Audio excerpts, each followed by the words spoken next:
the leadership of Kenya Kwanza, with a lot of humility, I wish to accept the nomination and the endorsement for me to run as governor for Kakamega County, and most importantly, thank my political father, Honorable former Senator Boni Khalwale, for ceding ground.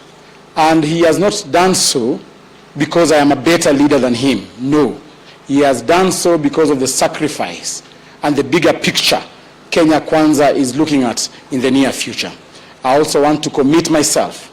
We have a lot of work to do before us, and as a team, we are going to deliver Kakamega County to be a Kenya Kwanza zone.